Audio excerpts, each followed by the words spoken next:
livability, equity, access, environmental concerns, capacity, quality and connectivity for all users, innovation, and funding. And we'll go over these in more detail in further slides. So next slide, Tyler. So in this slide, what I'm trying to show is that the goals, the main goals that have been developed for the TSP and the MTP, shown in blue on the left, fall in line very well with our federally required planning considerations and FHWA national goals. Really, there is nothing that isn't already covered, so we're good. What you will see towards the bottom, goal that states implement a comprehensive funding and implementation plan. Why? So that is not really applicable. There is no FAST Act planning consideration or national goal around that, because as an MPO, our MTP, we're required to be fiscally constrained. It isn't necessarily a consideration or a goal. And then the last one, number 7, that you see also has not applicable, talks about reduced project delivery delays. As a small MPO, again, we don't deliver projects, so that's not going to apply to us. That's going to be for DOTs or larger MPOs. Next slide. So here are a few policies that have been developed during this joint update process. And I wanted to just give you a couple to show you examples of why most really don't apply well to the MPO. There are about 60 TSP policies in total, and most are city specific because they apply to activities that the city does, but the MPO does not. So things like designing, maintaining, constructing projects, or management of city facilities. So example, the middle bullet talks about the city will manage the curb zone area of the right of way. You know, obviously the MPO doesn't do this. This is a city function. But in this list of 60 policies, there are some that could be revised to be more applicable to the MPO's transportation plan. However, staff feels that possibly a more appropriate approach to developing policies may be to take the existing objectives that are listed under each one of these goals that you haven't seen just yet. They're in the slides coming up, and allow those to become the MPO's MTP policies. We already know that these goals and objectives fit in very well with our MPO federal planning factors and national goals, as I showed you in the table on the previous slide. So in these next slides, I'm going to show you the approach that we had in mind, and we would like to get your thoughts on this. Next slide, Tyler. So here is the first of 7 goals, the TSP MTP goals.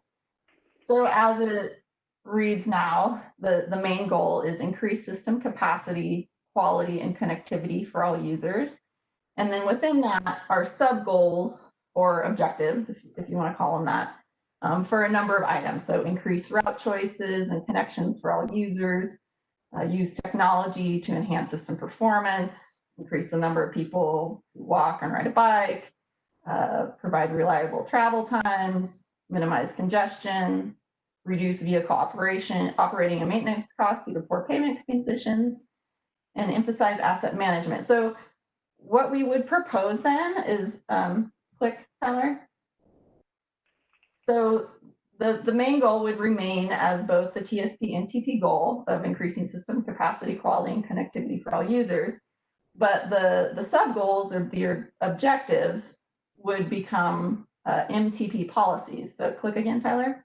So we would insert language that would say, as an MTP policy, the MPO will support activities that increase route choices and connections for all users, and on down the line with these objectives. So it actually works very well for all 7 of the goals, being that the MPO does play more of a supportive role and doesn't actually design and implement projects. I'll show you the next. Click again, Tyler. So for another example, here's the second TSP MTP goal, ensuring safety for all users. Click, Tyler. So that would remain as MTP goal, and then we would add the language for the objectives to change them to policies, stating that the MPO will support activities that reduce serious injuries and fatalities, maximize safe routes within and between neighborhoods. The MPO will support activities that design and build facilities and routes that maximize safety for pedestrians and cyclists. And the MPO will support activities that ensure safe speed.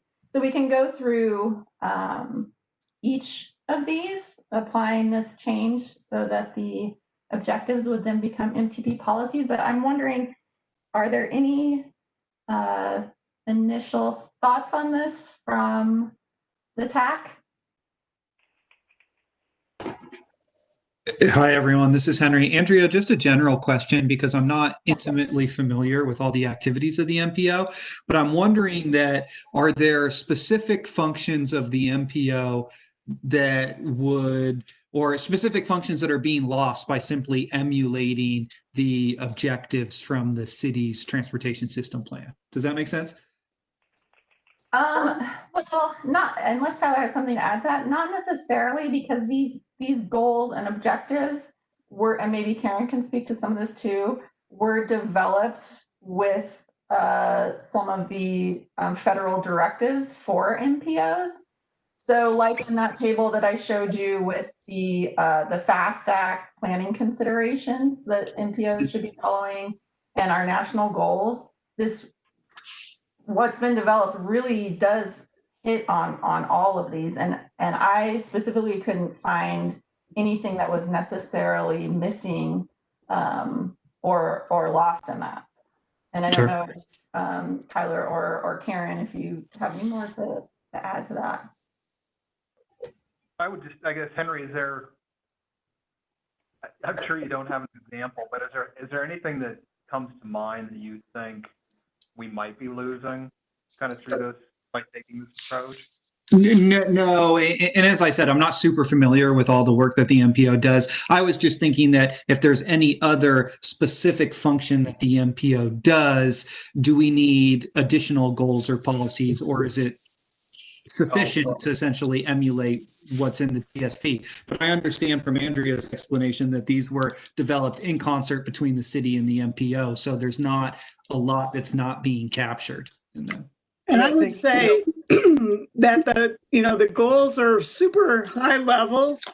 Yeah. The reason that, excuse me, the reason that the bullets were added that Andrea's proposing become your policies were to add that kind of specificity, Henry, because the feeling of the committee was that the goals were so high level, they needed to be called out. And, if we had, you get all bollocksed up in this language, but if we had called them objectives, that's probably really what they are: goals, objectives, and policies. And we decided to not get complicated that way and just have them as bullets under the goal, make them part of the goals. So I don't know if that's helpful. Yeah, I was going to add that, I think under like safety here, for instance, I mean, if we wanted to, in my mind, it makes sense for us, MPO, to potentially coordinate. We led development of a transportation safety action plan for the Bend area. Yeah, it would make sense, I think, for us to continue in that capacity in the future. And so there's certain things like that if we wanted to put into policy, we could do that. So this is Peter. I think it makes sense what you're proposing. The only caveat I'd throw in is, remember, the MPO in a couple places goes out into the county. And so you can have language that's pretty much designed for an urban road or street that then applies to one of our beloved paved goat trails that we have out in the county. So that's one of the things I want to make sure it doesn't trigger some things that require the county to do that normally we wouldn't. I mean, I don't think I'd have to go through it. Again, it's goals and policies. It's fairly high level. So I think overall probably will work. They're just like when you build new roads and upgrade to serve areas targeted for growth. Like you look at some of the language in goal 3 and goal 4, could that be used for mischief if you're talking about some county lands? And I think you put your finger, Peter, this is Karen, exactly on why Andrea wanted to basically set aside all the policy language that's in the TSP, because it really is very specific to those sort of urban road activities that the city does. So I don't see any reason why, for example, the county wouldn't build and design facilities and routes to maximize safety for pedestrians and bicyclists. I mean, that's just sort of a general. Well, because we have shared shoulder bikeways, so we don't have bike lanes. So I'm saying it'll probably work. I'm just saying that the only place it would really cause us any potential challenges is just that sliver that reaches out to Tumalo and portions of Tumalo. But I think overall, it's a very prudent way to go.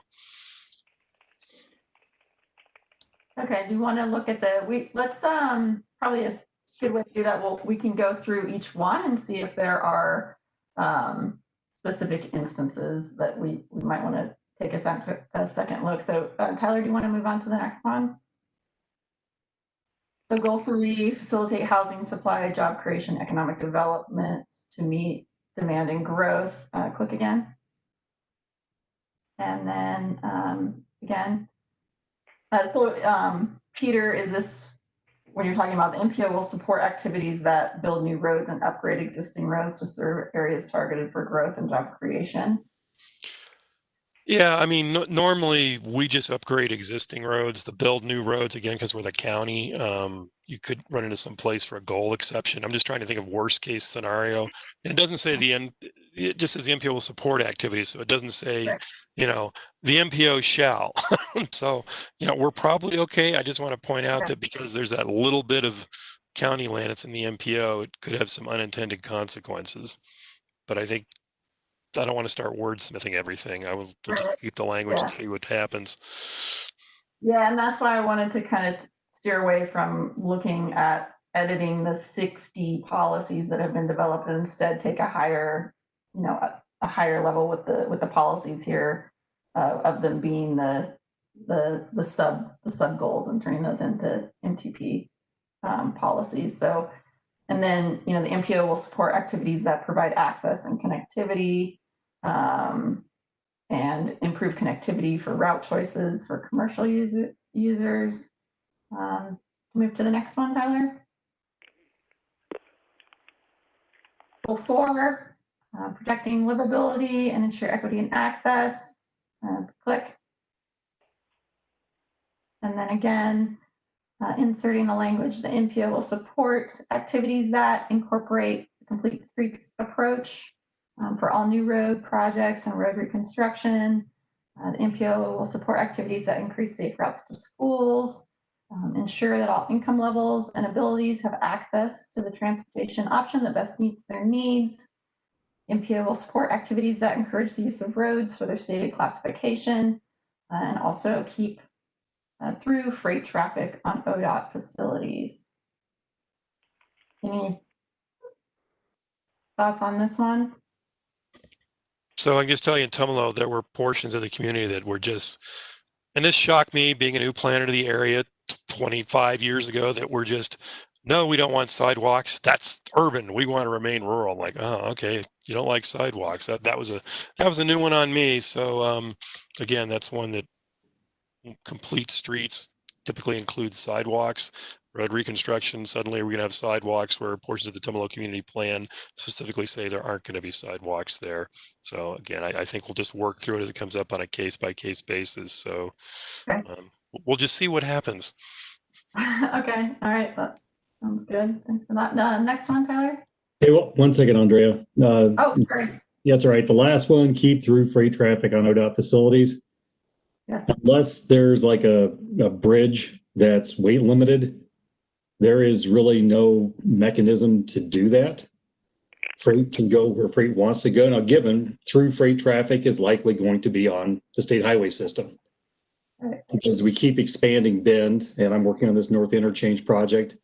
There could be in the future freight traffic that wants to use 18th and 27th Street to go, from 97 south to 20 eastbound. And I don't really see how we would support. I don't know what activities you would support to make that last one happen. Well, it's my understanding we were looking at potentially doing freight routes with the Bend TSP. What we didn't was that, generally keeping freight on ODOT facilities and arterials, since they're also designed for freight. But in the MPO supporting activities that keep freight traffic on ODOT facilities, I would think that would be for, supporting different projects to improve freight through traffic. So this is Peter, and I'll chime in with Rick because we ran into this in the county where people didn't want freight traffic, and unless you've got an overweight bridge, certain special needs populations, tunnels that you can keep hazardous cargo out of, you really can't keep freight from going where freight wants to go. It's illegal cargo. However, I want to point out, ironically, that this bullet was generated from input from ODOT to the Bend TSP. This was specifically from your boss, Gary Farnsworth. So I just wanted to point that out. Yeah, it's the devil's in the details of making it happen. Kind of mirroring what Peter said, it's a legal issue, but again, I don't think there's a problem with it. Having it stated, I just don't know, other than like what Andrea said about if we have projects that would improve the existing state highway system to make it more favorable for freight movement, we could do that. I don't want to belabor it. It's always an awkward conversation. It's now in the adopted Bend TSP. So for what it's worth. Rick, I've got a suggestion. Yeah. Rather than saying keep through traffic, support through traffic on ODOT facilities. Just a wordsmith. Well, so with the language proposed so right now, as it would read, the MPO will support activities that keep through traffic on ODOT facilities. Supporting. So you're a federal entity encouraging something that's in conflict with federal rules.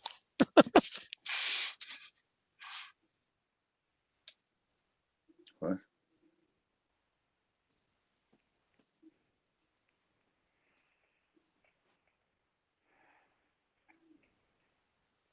Well, this could be one that we can revisit and potentially work this one out. Maybe this one needs some revisiting. Or just can you say encourage through traffic on freight facilities, and it keeps everybody happy? Last work. Okay, I will do that. Thank you. Well, and I think to Andrea's point that encourage is part of the definition of support, right? So it's not hard and fast to saying we're going to do things that support activities. I just don't know if there's any problems in starting to wordsmith all these, and we're going to have differences between the MTP and the TSP. I feel like the staff's recommendation was try to keep as much parity as possible between the two documents. That would be my preference. Yeah, we do have one raised hand with Greg Bryant. Ready? Okay. Go ahead, Greg. Yeah, I was just saying that there's a lot of traffic going on, not to 27th to get from 97 to 20 going east too. So that's all. Got it. Thank you. Thanks, Greg.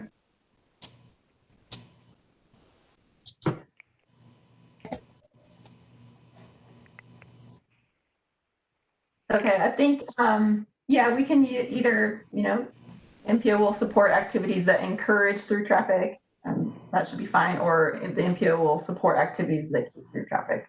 It's essentially really not too much difference, just more of wordsmithing. So I can replace it with encourage.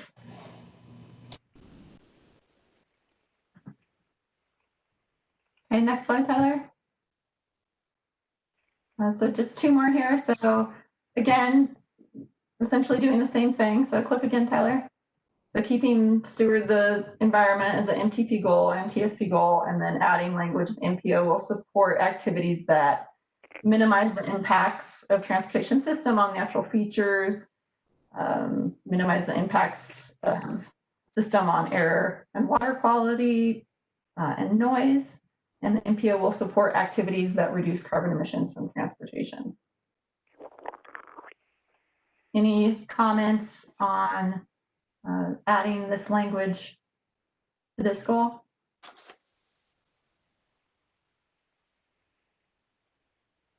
Okay, next slide, Tyler. So goal 6, have a regional outlook and future focus. Click, Tyler. And again, and adding the language, the MPO will support activities that coordinate and partner with other public and private capital improvement projects and local regional planning initiatives. And the MPO will support activities that create a system that is designed to implement innovative and emerging transportation technologies. Any concerns or thoughts with goal 6?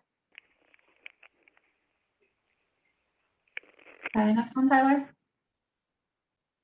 So this one, we would have to edit the language a little bit. So the MTP TSP goal would remain implement a comprehensive funding and implementation plan. And rather than having the MTP policy read that the MPO will support activities that, in this one, we would say the MPO will, and then revise language a little bit to say coordinate in identifying stable, equitable, adequate, and achievable funding for transportation programs and policies. And the second one, specifically noting in ensuring that the MTP financial plan and investment priorities are transparent, understandable, and broadly supported by the community.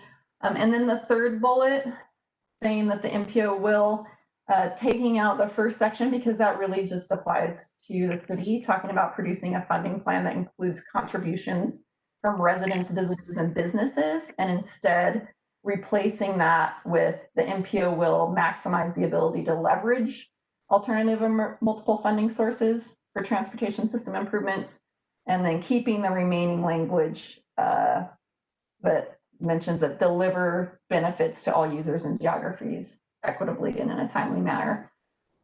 The fourth bullet, that would remain the same.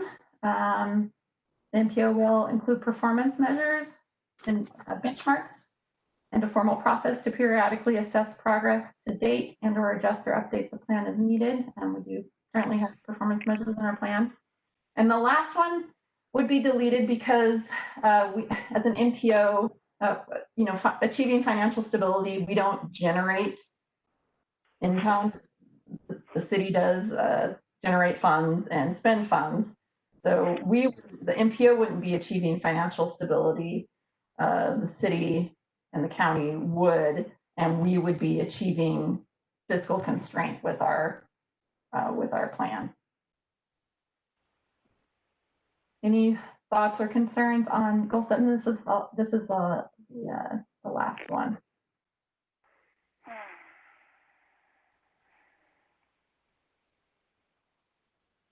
Looks good to me. Nice job. Okay. Next slide, Tyler. Okay, so what we're looking for is some consensus on these revisions to the TSP MTP goals to allowing sub goals or the objectives to become MTP policies as proposed. Are there further concerns or comments, or there's also the 60 policies that have been developed, with the TSP that we could also take a look at. So looking to get some, Peter, nice face. Looking to get your thoughts on, developing policies to go with the TSP MTP goals.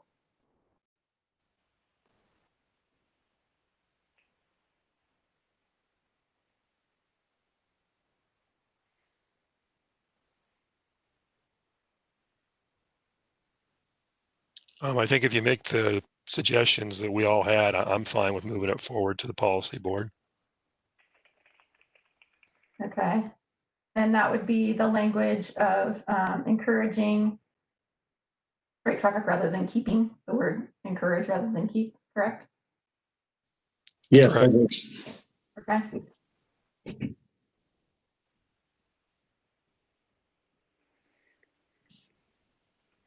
Any other thoughts on this approach?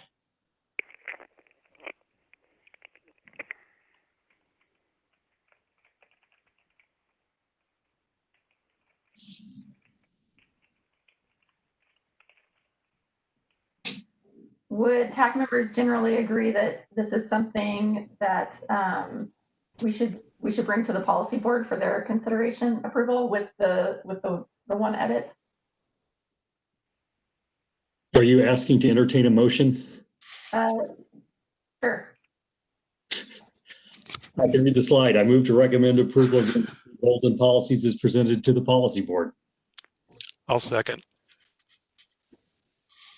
Who seconded, please? Peter, Russell. Thank you.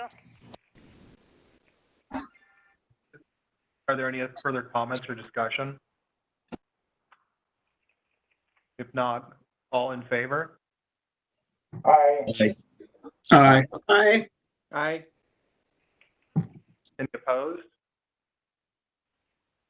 All right, thank you. We will move to the next agenda item then. While we're moving to that, I just have a quick update. We had Robin Bora join the meetings shortly after introductions. So just so you know that he is on as well. Thank you.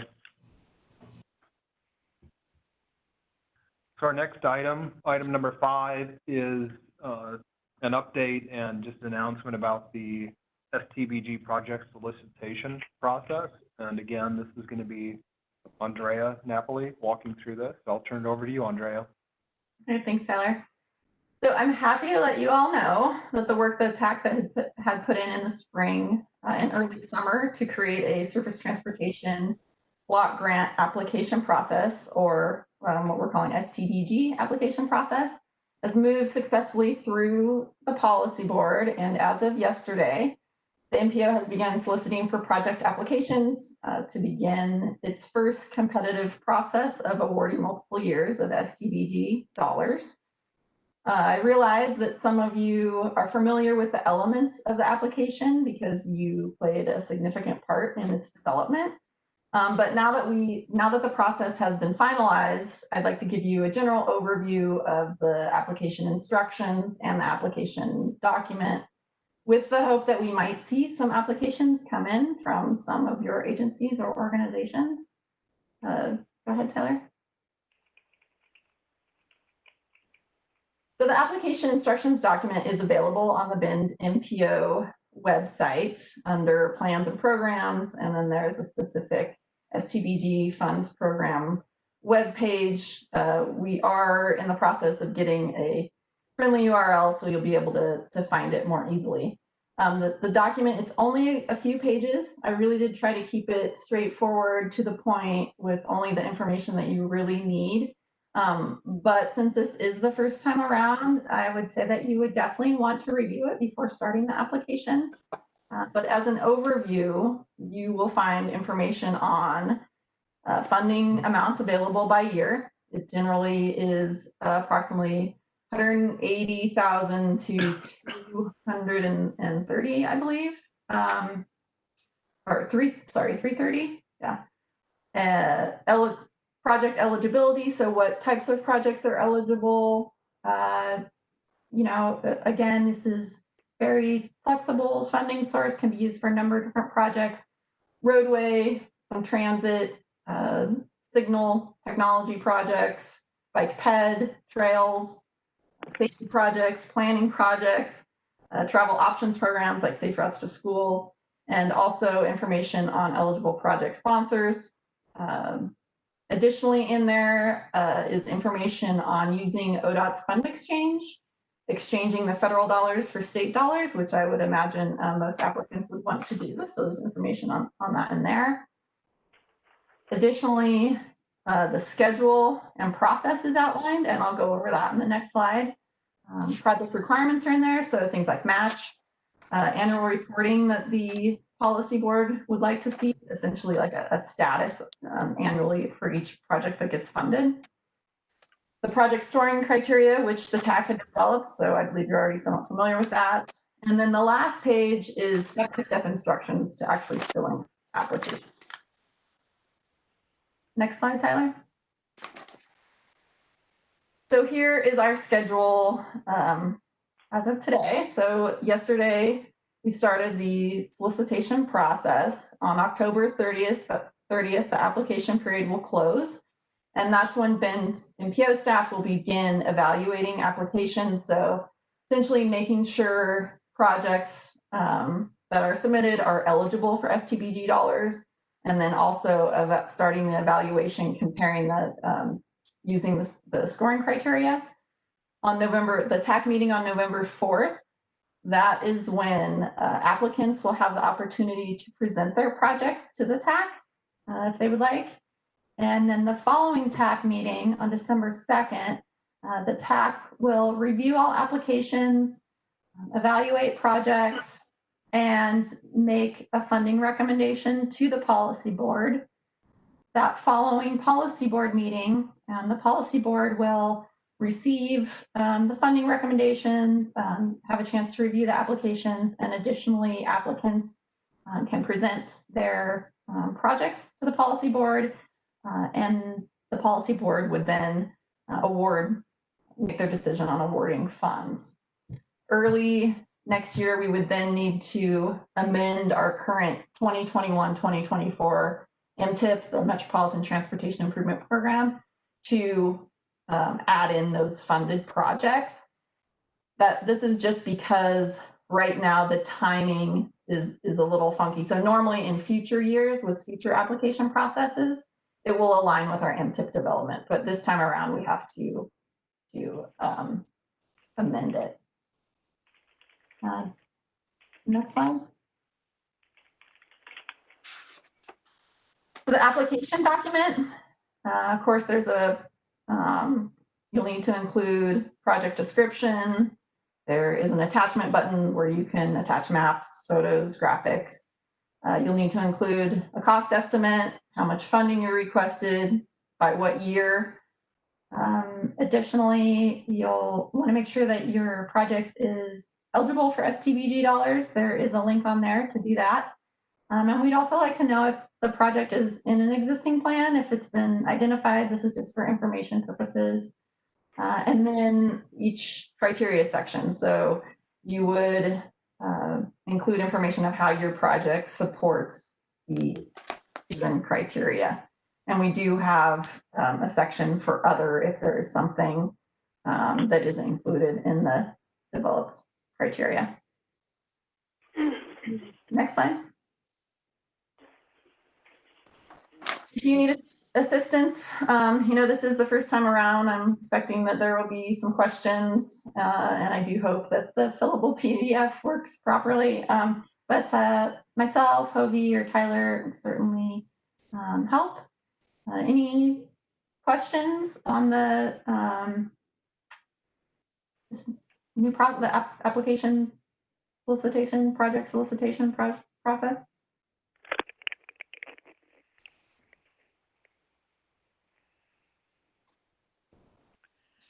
There was one question from Robin Lewis, just about match dollars. So just to clarify that, this is federal funding, so the match can be provided as long as it's not an additional federal source. That's correct. And if you do exchange the dollars for state dollars, then there is no match, but the exchange rate is, I believe, 94 cents on the dollar, but that's in the instructions. But yes.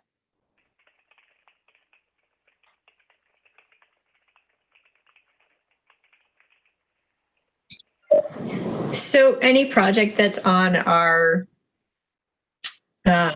new TSP can be eligible? Well, be, I yeah. think there's still eligibility. I mean, this source is very, very flexible. So there is a link in the instructions that specific eligibility, but generally, yeah, I mean, roadway projects, bike ped improvements, including trails, safety projects, planning projects. It's very flexible, but you would want to look at the link in the instructions document that gets a little bit more specific. But it's likely that, I mean, I would say it's likely that it would be eligible for STBD dollars, yes.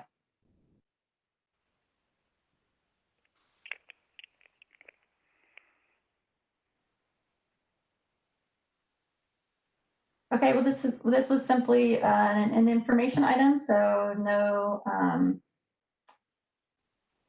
Just wanted to let you all know that we are accepting applications, and this is the process that we're looking at. And if you need assistance with it, please let us know. Andrea, this is Andrew Bro with Cascades East Transit. I noticed capital cost for transit is applicable. Does capital also mean land or property? You know, I would have to look into that, but I can certainly do that for you. Thank you. Mm-hmm. And I will follow up with you directly and let you know.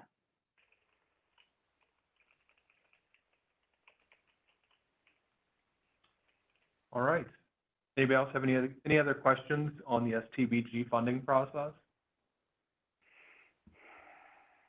All right, we will move on to agenda item 6, and Andrea Bro from CET is going to provide an update and overview on the transit master planning process. And I will turn it over to you, Andrea. Awesome. Thank you, Tyler. So we are wrapping up our 2040 transit master plan. Feel free to next slide, Tyler. All right, so this is basically a list of the deliverables within the project over the last just under 2 years. So we had a series of memos stating, all of the planning efforts, the existing conditions within our system, what we call our short-term implementation memo, which really speaks to the first round of STIF projects that we will be implementing. There was obviously a lot of survey work to gather both public feedback, rider feedback, operator feedback. And then if you recall, the Bend MPO, particularly Barb Campbell, granted us some extra funds from the Bend MPO to take a deeper dive into the Bend transit system, which allowed us to kind of beef up the plan. So there was some Bend specific memos that were delivered earlier this summer. We've got our supportive strategies working with the local municipalities to provide some code language related to transit to make transit more attractive in their area. We've got the big documents, the service plan and capital plan on how we are going to implement everything we said in the plan, as well as development and implementation.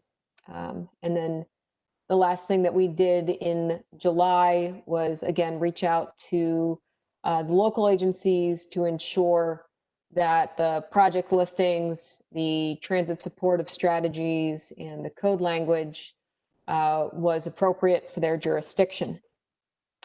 Next slide. All right, so we are down to the wire. We are hoping to get this plan adopted by the COIC board tomorrow evening at 5:30. Next slide. All right. I know it's been a while, so I just wanted to kind of give you guys a refresh of what the vision and goals stated in the plan: to provide public transit choices for all users that are safe, accessible, and efficient, to support communities with a balanced transportation network needed for mobility, equity, and growth. And this is just a very high overview of the goals set in the plan. Integration, convenient and attractive, easy, comfortable, and safe, time and cost competitive transit options, and wrapping in emerging technologies related to public transit. Under each of those goals within the plan, there's probably a series of 6 to 8 objectives that really kind of detail backing that goal up. And so I know it's been a while, probably about 1.5 years since we revisited that. So we just wanted to make sure that we're in line again with Ben TSP, particularly. Obviously, some of the goals outlined here with the Ben MPO, with what Andre was saying. So I think we're all working well with our plans together, and that they're speaking the same message. Next slide. All right. So similar to some other plans, there are some financially constrained projects and scenarios outlined in the plan. This table basically provides a very good overview and snapshot of what we are dealing with in terms of revenue sources. So row A is what we are currently dealing with at this moment in time. And those are our existing revenue sources, which is a combination of federal, state, local funds. And then it is excluding STIF. When we did start this project, the STIF plans were not written. So that is kind of our baseline. And then going down the rows there are increasing various revenue sources to ensure that we could deliver these projects. Row B is what we're in right now. So those existing revenue sources plus the STIF funding. And for those on the call, STIF funding did take a slight hit with the recession that we are in. It is considered a conditional entitlement here in the state of Oregon, and obviously is subject to the economic vitality of the state. But it did not hit as hard as we thought. The estimates from ODOT were delivered in mid-July, and we'll be looking for a revision of that from ODOT probably in December. So we are not going to go back into the plan and readjust the numbers. It's too small of a change to do that at this point in time. But just wanted to provide that disclaimer. Okay. And then columns, rows C through D show you various other possible revenue sources that CET can generate. We are not a transit district, so we rely obviously on all of these funding sources to operate. But this kind of mirrors what other agencies throughout the United States do to support themselves. So to give you an idea, rows C's are talking about existing revenue STIF plus a property tax, and D refers to all of those plus an employer-based payroll tax. So that's kind of just showing you a snapshot of what is possible in terms of revenue sources for transit.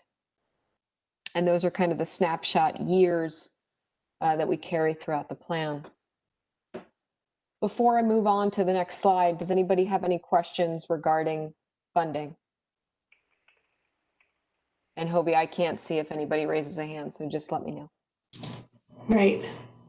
I don't see anybody with a raised hand, but you can go ahead and unmute yourself if you have any questions now.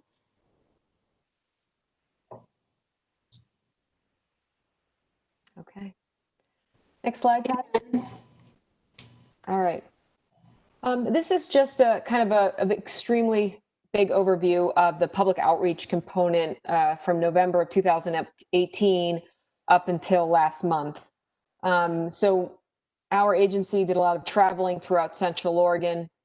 We provide transit for the 3 counties here, as well as the Confederate Tribes of Warm Springs.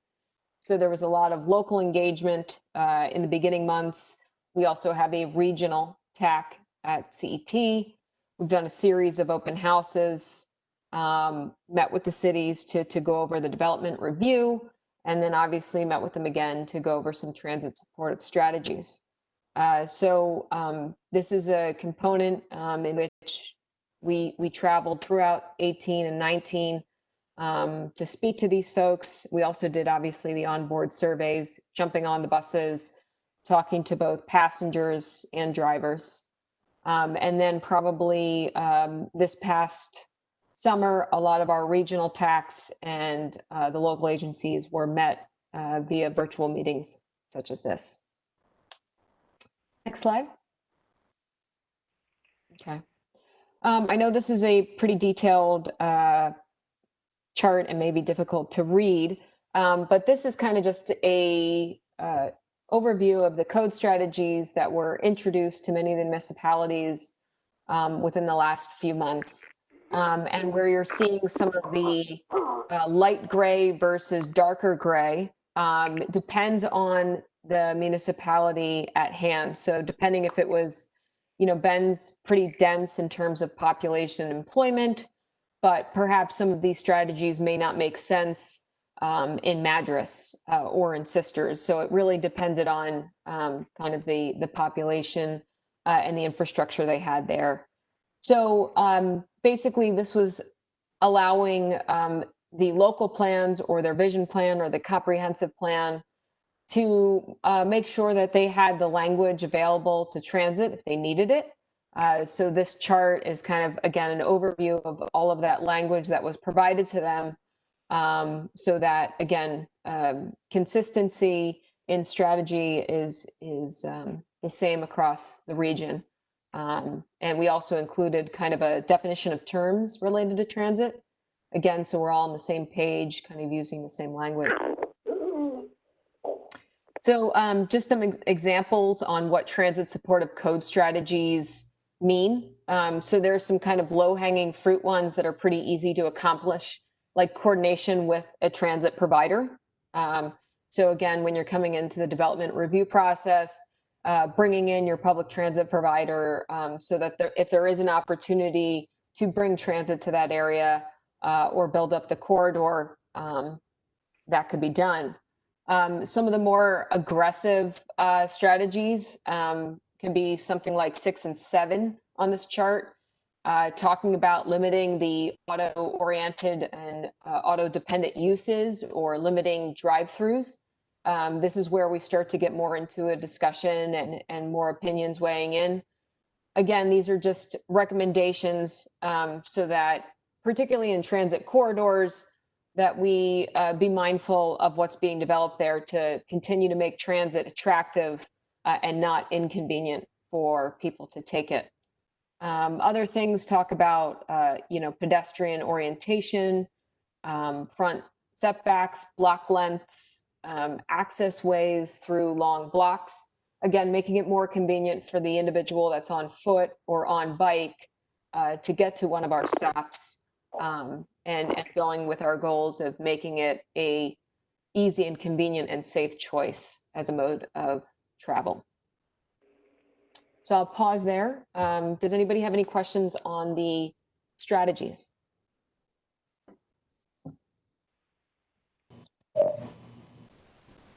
There are no comments in the chat at this point. Anyone can unmute. All right. Next slide, Tyler. And we're almost done here. So I did want to give an overview of kind of the service types under transit. And this, I think, is a great chart to show you, the local jurisdiction on the left-hand side, and then the columns represent the type of service that would make sense for that area. And so we don't just provide fixed route services, which is what you see here in the city of Bend. We also provide paratransit, dial-a-ride services, flex route options. We are introducing the concept of microtransit for the first time ever in this plan. We also have regional services, what we call community connector. And then the last is kind of this hybrid of a flex route, fixed route service that we're calling the rural shopper medical shuttle. And this is more efficient than your on-demand curb-to-curb service, but does not provide the frequency of fixed route. And so smaller communities like Culver, Metolius, Deschutes River Woods, we are working at the local level to see, the planning efforts on what would be possible to kind of bring this service type to their area. To give you an idea of what's underway right now, we are communicating with Crooked River Ranch to get some of those folks to bigger shopping complexes like Madras and Redmond, maybe 2 days a week, so that they can do their various errands, and then we get them back to their smaller community. So, any questions on service types that were introduced in the plan?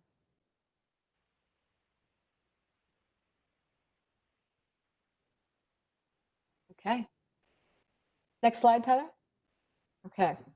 I'm sure we've heard us in the news lately regarding Hawthorne Station. So I'll first take a stab at the regional facilities and hub locations that are addressed in this plan. And so this talks about all of the smaller cities in Central Oregon and what could make sense for a new transit hub or mobility center. And so right now, actually the City of Sisters is potentially going for a study for a community center transit location. I'm actually working with Madras right now at a new healthcare and wellness campus and bringing transit to that area. And Warm Springs actually set aside some stiff reserve funding for a small location that both Cascades East Transit and Central Oregon Breeze, which is a for-profit transit provider, would like to stop at. So these are kind of the beginning conversations, setting the reserves, building the service planning around these concepts of mobility hubs. So not just to Bend, but to Central Oregon as well. Next slide. Okay.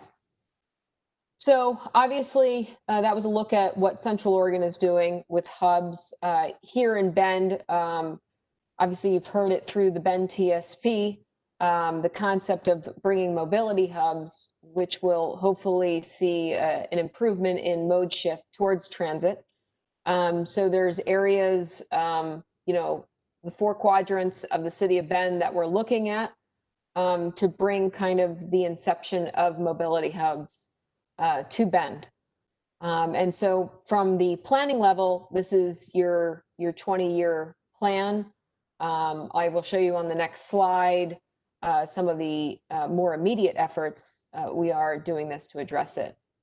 So again, this chart just outlines kind of the general locations we're looking at in Bend to bring these mobility hubs to life. Next slide. Okay. So I know there's been a lot of attention on Hawthorne. And so I just wanted to provide an update. This is really kind of outside of the long range plan, but what our executive director, Tammy Bainey, and myself are doing to make sure that we're reducing the impacts to that station and some of the constraints that the surrounding area is feeling. So just to give you an idea, we are working with a current grant to improve the interior of that station, primarily bringing it up to code for ADA compliance, ingress and egress with the doors, access control, things of that nature. And because the station itself is closed in terms of the waiting area due to COVID-19, we are able to kind of speed up this process and improve the interior of the building. The second grant that we have in our possession is looking at the design of the ingress and egress of the parking lots and sidewalks of that area. There's a lot of inefficient use of space, dry wells, loading zones that we are going to have a designer come in and hopefully redesign it in a way that will allow some of our smaller fleet to actually come onto our property and less fleet onto Hawthorne and 4th, and trying to reduce the traffic impacts of that local street. We also have an ongoing security grant right now that has allowed us to increase the hours of surveillance in the area. We have seen a reduction in the number of trespassing activity and criminal activity related to the property, and we're happy with how that security service is going, and we just monitor it on a month-to-month basis to make sure that we're getting the most value out of that contract. We are working with ODOT on the side about perhaps some potential property or leasing of property that ODOT has to eventually reduce the constraints of our buses coming into the Hawthorne station. And those conversations are ongoing. We are working with the City of Bend and Bend MPO here on a potential TDM grant. We will be hearing if we're awarded in September on the actual implementation, responsibility, and operation of a mobility hub.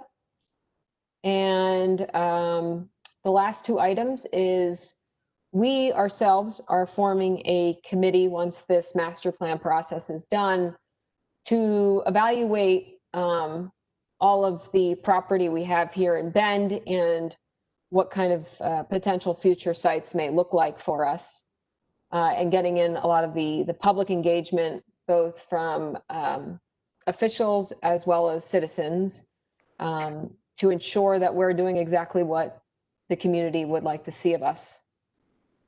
And then we're looking to future STIF grants for reserves for property. And so that's kind of a giant overview of all of things related to Hawthorne that are kind of a little too detailed for a long-range plan, but are occurring simultaneously as we adopt this plan. And I believe that's my last slide, but I will open it to questions.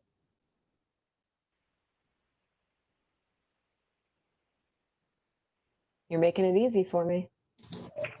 No comments in the chat at this time. All right. Well, thank you guys for the opportunity to speak. If you have any questions afterwards, feel free to email me. All right. Thank you for that update, Andrea. Thank you, Tyler. All right. Next agenda item, Hovey is going to give us a quick update on where things stand, I think, with the transition between our two TIP documents and some administrative amendments that are happening. Yeah, so the MTIP, a reminder, is the Metropolitan Transportation Improvement Program. It's the MPO's version of a CIP, and it identifies federal funds that are spent within our area. This graphic below just shows how we developed the MTIP for the 21-24 time period, and that in September, that will be formally adopted by the Federal Highways and FTA and implemented effective October 1st. So with all of those changes, ODOT projects had a lot of administrative updates this month to make sure that the projects reflect current schedules and funding levels. So in your packet and also on the next slide shows the projects that went through an administrative amendment. These projects didn't change in scope or size in a way that required a full amendment, which is a 21-day comment period.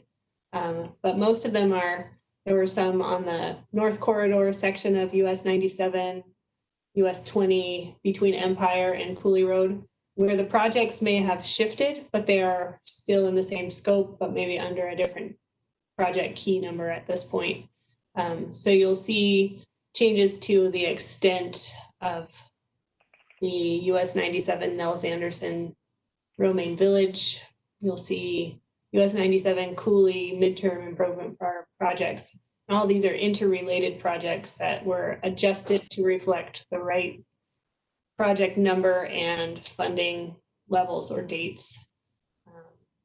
So if we, and I won't go through each one, but I was just trying to give an overview of those. The other two projects on there at the bottom are the City of Bend Colorado, Arizona couplet, where we slipped the projects we're going to construction and some planning development from 2020 to 2021. No funding changes there. And then the US 20 Ward Hamby Road intersection, which increased right away and reduced engineering to adjust those needs in this term. So with those changes, this version, the 2018-2021 MTIP is essentially closed. And on October 1st, we'll have a new project list, which is on our City of Bend website. So you'll be able to see that if you have any questions. But it's more of an administrative process at this point. Happy to answer any questions. That is all I have for this amendment process.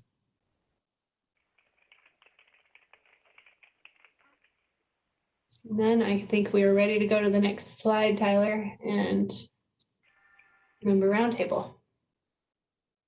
Yeah, and I know Rick, if you're still on, wanted to just give I think a brief update on the North Interchange study. Rick, do you want to do that first? Yeah, sure. I'll do that, and also a little bit on where we are on the Parkway plan. North Interchange study, we've been in the process of wrapping up all of our technical memos on kind of the existing conditions in the area. So we've looked at all the environmental concerns, EJ communities, and we're working right now on completing modeling to show how potential interchange at the north end of Bend might help local traffic circulation and help offload Empire Avenue and the Empire Interchange. The big part of that study will be coming up in October, where we'll be doing, unfortunately, virtual workshops that are kind of a combined value engineering study and design charrette. So we'll be looking at concepts at that point, and I'll be happy to come back to the TAC after we've come up with that range of concepts and share those with everybody here. On the Parkway plan, we're getting ready to start our official 30-day comment period, which goes out to the City of Bend, Deschutes County, DLCD, an internal ODOT group made up of our planning managers around the state, called the Planning Policy Development Team. And I believe I mentioned it, also DLCD. After that, we'll go to the Department of Justice to get our legal sufficiency review. And I think I'm on the City Council's calendar for the day after the election to come in and have them acknowledge and or adopt the findings of the Parkway study. After that's completed, we'll be trying to get on the OTC schedule, and at this point it looks like that'll likely be in January of 2021. Any questions about either the North Interchange study or the Parkway plan?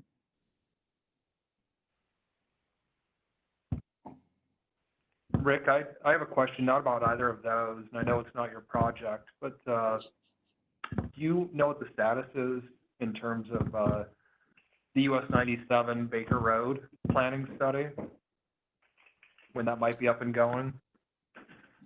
I don't believe we have consultants under contract yet, but I do believe the RFP has been out, so it's in that process. I don't know if it's in the negotiation process or not. Hate to put it this way, Andrea, do you know anything about it?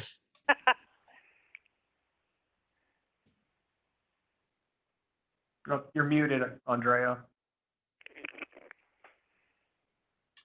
Yeah, Rick, as far as what I've overheard from being married to the planner that's on that project is that, yes, you're right, Rick.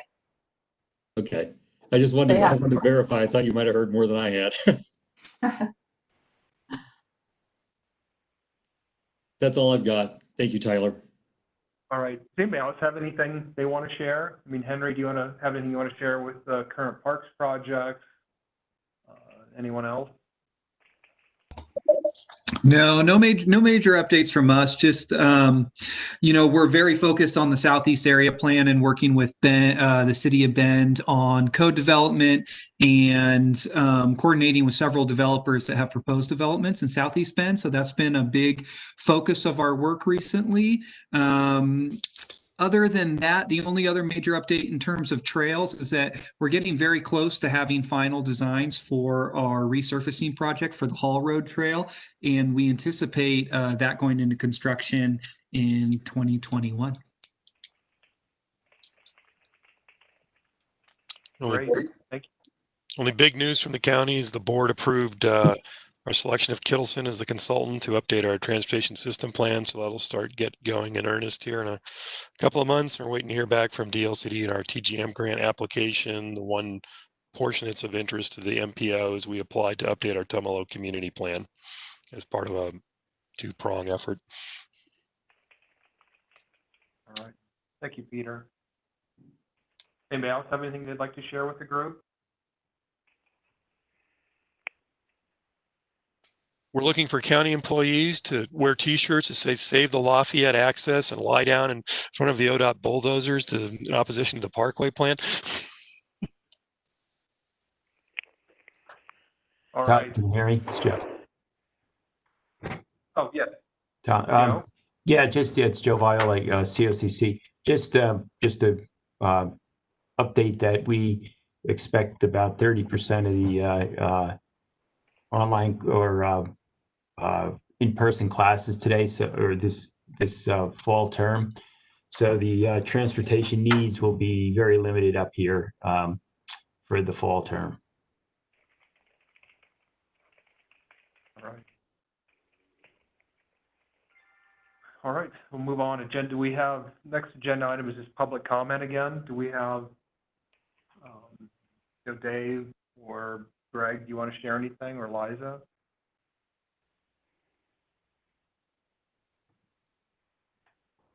All right, our next TAC meeting is scheduled for October 7th. And as usual, we'll try and get an agenda out to you at least a week in advance of that meeting. And if there's nothing else from anyone, we will adjourn the meeting.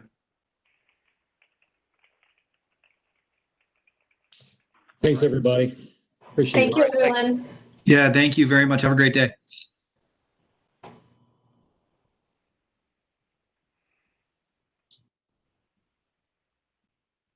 Aye.